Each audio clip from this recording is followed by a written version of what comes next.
एक बार की बात है, एक जाट जुबान का बड़ा ही कड़वा था। सीधे सीधे तो बोलना जानता ही नहीं था, इसलिए गांव के लोग भी उससे कन्नी काटते।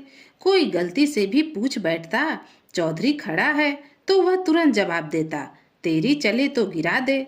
कभी कोई पूछता, चौधरी बैठा है, तो वह तुरंत जवाब देता, तेरी चले तो मुझे लुढ़का दे।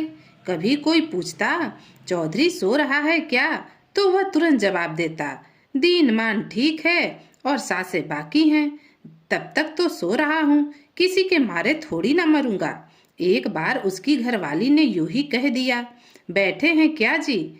मैं बैठा हूँ तभी तो तू रंग बिरंगी है, नहीं तो रप्पा भुगतना पड़ेगा। एक बार एक गांव वाले ने चौधरी से पूछा, चौधरी अब की बार खेतों में क्या बोया।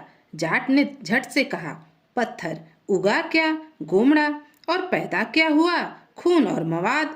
भगवान जाने उसके दिमाग में काहे की अकड़ और काहे की ऐंठ बैठी थी।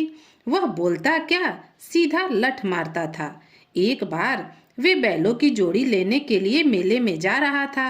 सर पर बाजरे की गठरी लिए था। रात को एक गांव में किसी जाट की झोपड़ी के आगे जाकर रुक गया। जाट ने पूरी नरमाई से कहा, थोड़ा बाजरा देता हूँ, मेरे लिए खिचड़ी बना दे। कभी मेरे गांव आना हुआ तो तुम्हारी सेवा वापस कर दूंगा। चौधराइन भली औरत थी, कहने लगी, जात भाई हो, इसमें मेरा क्या घिसता है। बाजरा नहीं होता तब भी घर आए को भूखा थोड़ी न जाने देती। चौधराइन ने खिचड़ी के लिए चूल्हे पर पानी रख दिया और फिर ओखली में बाजरा कूटकर हांडी में डाल दिया। झोपड़ी के पास गंडा में भैंस बंधी थी, उसके सींग बड़े लंबे लंबे थे। चौधरी बड़ी मुश्किल से इतनी देर तक चुप बैठा रहा। भैंस को देखते ही उसके दिमाग में कीड़ा कुलबुलाने लगा। अब उसके लिए चुप रहना बड़ा मुश्किल था। भैंस के बारे में बोला, माँ जी, यह फिसड्डी बूढ़ी खाल अगर गिरकर मर गई तो इसे कैसे बाहर निकालोगी। चौधराइन ने कहा, अरे भले मानुस, शुभ शुभ बोल, सांझ का समय है, क्यों अपने मुंह से कुबल निकालता है। तुझे यह बुढ़ी खाल दिख रही है, पूरे 13 सेर दूध देती है। जाट ने कहा, शायद अब बुढ़ी खाल बेचना चाहती है, पर मैं ऐसा पागल तो हूँ नहीं। 13 सेर दूध की बात करती है, पर अगर इसे चीर फाड़ करें तो 5 सेर खून भी ना निकले। चौधराइन ने सोचा, कौन मूर्ख से माथा लगाए। वह अपने कामों में लग गई। कुछ देर बाद चौधराइन की बेटी आ गई। उसके हाथों में हाथी दांत की चूड़ियां देखकर जाट बोला, हाथों में यह सफेद हड्डियां क्यों पहन रखी है बेटी। चौधराइन को पहले तो बड़ा बुरा लगा, फिर कड़क कर बोली, तेरी जुबान में कीड़े पड़े, असली हाथी दांत की चूड़ियां तुझे हड्डियां नजर आती है। पूरे 320 रुपए दिए हैं। जाट ने कहा, हे राम, यह 320 रुपए पानी में क्यों बहाए। अगर इसका आदमी मर गया तो यह चूड़ियां क्या काम आएंगी। यह बात अब सहन करने लायक ना थी। बेटी के बारे में ऐसी बात सुनकर चौधराइन तो आग बबूला हो गई। गाली देते हुए बोली, लक्षण तो तेरे ऐसे हैं कि मुंह में अंगारे ठूस दूं। फिर वह हांडी को ओढ़नी के पल्ले से पकड़कर उसके पास आई और बोली, लेना है तो यह अधपका खिचड़ी ले और यहाँ से चलता बन, वरना इसको भी जमीन पर पटक दूंगी। जाट ने कहा, बड़ी आई जमीन पर पटकने वाली, तू खेत में पसीना बहाने गई थी क्या।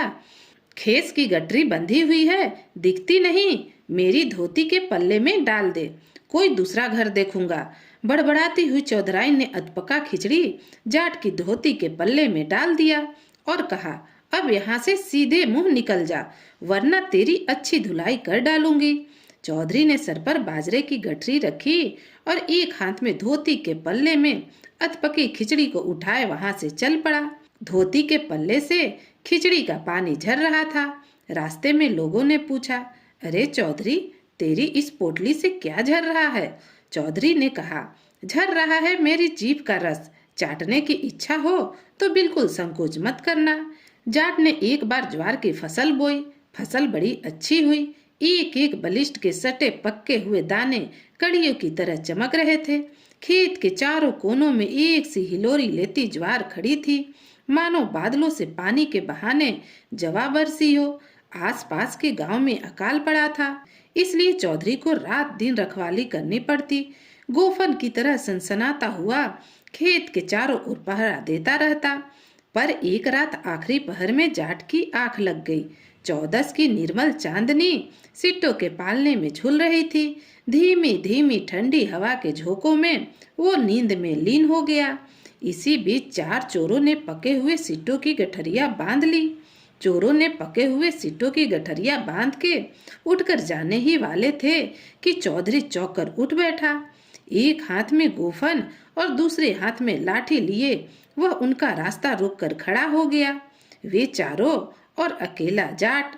जाट ने सोचा कि इन चारों के साथ अकेले भिड़ना तो मूर्खता का काम होगा। यह सोचकर उसने एक एक से निपटने का सोचा और चोरों से बोला, खड़ी फसल की चोरी चोरी नहीं कहलाती, यह तो भगवान के भरोसे है। खड़ी फसल को टिड्डी चट कर जाती है, नील गाय खा जाती है, अधपकी फसल कभी कभी सूख भी जाती है। इस पर किसका बस चलता है? किसान को तो मन मारकर सब्र करना ही पड़ता है। तुम लोग तो फिर भी आदमी ठहरे, मुझे जगा देते तो मैं अपने हाथों से गठरिया बांध देता। जाट ने देखा कि तीर निशाने पर लगा है। चोरों का डर भय दूर हो गया। आगे बात को बढ़ाते हुए वह फिर से बोला कि यह चोरों की तरह छुपकर गठरियां बांधना ठीक नहीं। मैं जानना चाहता हूँ कि तुम कौन हो। एक ने कहा, मैं राजपूत हूँ। दूसरे ने कहा, मैं महाजन हूँ। और तीसरे ने कहा, मैं ब्राह्मण हूँ। और चौथे ने कहा, मैं जाट हूँ। खेत का मालिक राजपूत की ओर देखते हुए रमाई से कहने लगा, आप तो मालिक हैं, जितना चाहे ले जा सकते हैं। यह महाजन साहूकार की जात है, इसका लेना बेहिसाब नहीं। पंडित जी पुण्य का मांगते हैं तो सर आंखों पर। इतना कहकर वह जाट से बोला, तुम्हारा क्या हक बनता है? तू पसीना बहाने आया था क्या जो तूने पक्की फसल की गठरी बांध ली? चल मेरी माँ के पास, तुझे उलाहना दिलवाता हूँ। जाट ने फिर बाकी तीनों चोरों से कहा, आप लोग भी माँ से मिलकर जाना, आपसे हाथ जोड़कर मेरी विनती है। तीनों ने सोचा, जाट फंसता है तो फंसे, हमें इससे क्या मतलब।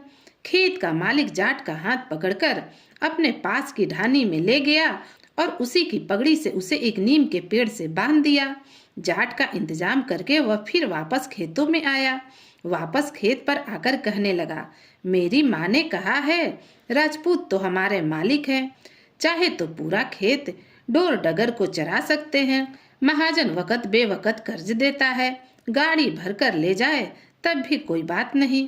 लेकिन इस ब्राह्मण के बच्चे ने किस कायदे से खेत में पांव रखा? यह तो हाथ से दिया हुआ ही लेता है। चोरी करके यहाँ गठरी बांधने का लगाम तो हमें नहीं जचता। चल मेरी माँ के पास, वह कहेगी तो एक की जगह 2 गठरिया बांध दूंगा। फिर राजपूत और महाजन से कहा, मैं वापस आऊं तब तक आप यहीं विराजें। आपको मैं सही रास्ते छोड़कर आऊंगा, नहीं तो आप यहाँ वहाँ भटक जाएंगे। उन्होंने सोचा, ब्राह्मण फंसता है तो फंसे, हमें इससे क्या, हम पर तो आँच नहीं आई। ब्राह्मण जाने और उसका काम जाने।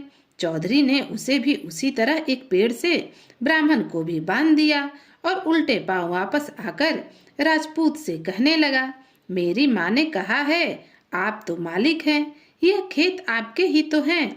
आप हमारी बोटी बोटी कर दें तब भी आपका एहसान नहीं उतरेगा। ज्वार बाजरा किस गिनती में, खेत की सारी फसल आप पर न्यौछावर कर दें। आप लेते हैं तो हक का लेते हैं, पर इस महाजन के 7 पीढ़ियों ने कभी हमें अनाज तोला हो तो बताएं। यह हमारा साहूकार है, न हम इसके आसामी हैं। इसने क्या सोचकर खेत में पांव रखा? चल मेरी माँ के पास, वह कहेगी तो मैं खुशी खुशी गठरी बांध दूंगा। फिर राजपूत की ओर देखकर बोला, यह चारों गठरियां आप ही ले जाना, मैं गाड़ी जोत कर अभी आता हूँ। थोड़ी देर तो लगेगी, इसके लिए माफी चाहता हूँ। इतना कहकर महाजन को भी ले गया और उसको भी उन लोगों की तरह ही एक पेड़ पर उसी की पगड़ी से बांधकर वापस आ गया। वापस आकर कड़कती हुई आवाज में राजपूत से कहने लगा, मालिक है तो अपने घर का, यहाँ क्या लेने आए हैं? मालिक का काम चोरी रोकना है या चोरी करना? उनका फर्ज तो लोगों की रक्षा करना होता है। आप हैं कि लूटने आ गए? क्या इसी के लिए आप मालिक कहलाते हैं? बोलिए, जवाब दीजिए। राजपूत के कुछ कहने से पहले ही उसने लाठी का ऐसा भरपूर वार किया कि वह धरती पर आ गिरा। फिर उसे भी एक पेड़ से बांध दिया। उसके बाद जाट के सारे घर वालों ने मिलकर चारों चोरों की खूब धुनाई की। कई दिनों से जाट का हाथ भी खुजला रहा था। छड़ियों से मार मार कर चारों का शरीर नीला कर दिया।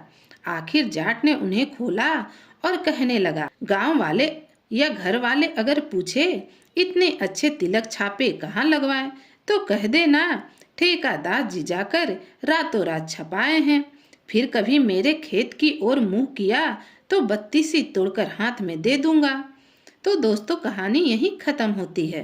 अगर आपको यह कहानी पसंद आए तो प्लीज इसे लाइक कीजिए, शेयर कीजिए और अगर आप मेरे चैनल पर नए हैं तो चैनल को सब्सक्राइब कीजिए, जिससे आपको नई नई कहानियां सुनने को मिले। तो फिर मिलती हूँ एक नई कहानी के साथ।